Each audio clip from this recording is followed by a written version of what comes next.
बड़ी खबर आपको टोंक से बता दें, कुल्हाड़ी से वार कर पत्नी की हत्या की और बटी पर कुल्हाड़ी से वार किया। नशे की हालत में पत्नी पर भी वार किया। टोंक के बनेठा पुलिस थाना क्षेत्र की घटना। बड़ी खबर टोंक से, ये बड़ी खबर है। कुल्हाड़ी से वार कर पत्नी की हत्या की और बेटी पर भी कुल्हाड़ी से वार किया। नशे की हालत में पत्नी और बेटी पर वार किया।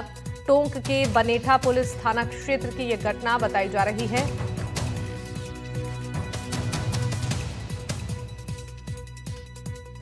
नशे की हालत में पत्नी और बेटी पर शख्स ने हमला किया। टोंक के बनेठा पुलिस थाना क्षेत्र की घटना है, जहां पर केस दर्ज कर इस पूरे मामले की जांच पड़ताल में पुलिस की टीम जुटी हुई है।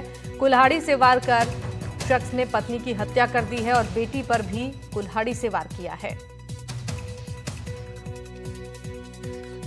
नशे की हालत में बेटी पर पापा ने मारा था शराब पी के। रोज मारते हैं? हाँ। आपको ही मारते हैं? किस किस को मारते हैं? नहीं, मम्मी को। मैं किससे मारा था आपको? ये तो पता नहीं है, उसकी गोली दे दी थी ना पहले? हाँ। उसके बाद में मारा था? हाँ। तो और भाई को? भाई को तो नहीं मारा। तो मम्मी को किस किस कहाँ मारा था? मम्मी को भी सिर में ही दिए थे। क्या करते हैं आपके पापा? क्या करते हैं? कारीगर। हमारे जो फूफा जी है, कल शाम को वो क्या रोज ड्रिंक करते थे रेगुलर, 3-4 साल से ड्रिंक हो गई। पहले उन्होंने भी आत्महत्या करने की कोशिश करी थी, मतलब बहुत ज्यादा परेशान कर रखे थे हमारी फैमिली को और हमारे को। हमने कई बार उनको यहाँ भी लेके आए, पर वो मारते पीटते थे, वापस ले जाते थे घर पे आके। तो शाम को 12-1 बजे से दारू पी के हमारे बुआ के पास मारपीट करी। तो उनकी बच्ची बचाने आई खुशबू, तो उसको भी मारपीट करी, तो उसके भी सिर में लग गई और हम यहाँ लाते लाते उनका देहांत हो गया। पहले भी मारपीट करता था, रोज ये सही चलता था, रोज 5 रेस चलता था सर। वो उसने इस दिन कल रात्रि को ये घटना कर दी। आपकी बात कब हुई थी आपकी बहन? हैं? लास्ट कब बात हुई थी आपकी बहन से? सर हम तो जयपुर रहते हैं, हम तो यहाँ आए। हमारे को तो मरना है। मौत की जानकारी मिली जगह? हाँ, जानकारी मौत की मिली। जय किशन रेगर निवासी सुरेली ने अपनी पत्नी की हत्या कर दी और जिस पर हम सुरेली पहुंचे तो बताया परिजनों ने कि उसको लेके वहाँ इलाज के लिए टोंक सादत अस्पताल लेके गए हैं।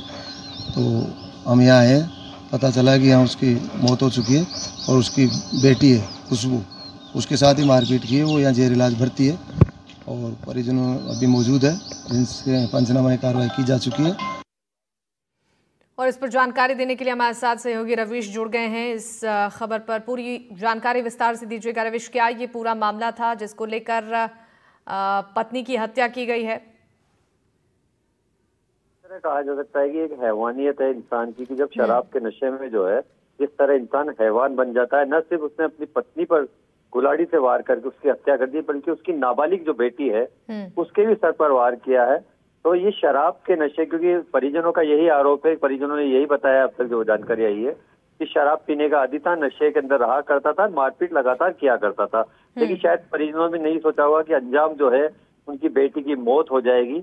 अब पुलिस इस मामले में जब जुटी है कि एफएसएल की टीम को वहां भेजा गया है, साक्ष्य जुटाए जा रहे हैं। वो जो कुल्हाड़ी जिससे वार किया गया उसको बरामद किया गया है।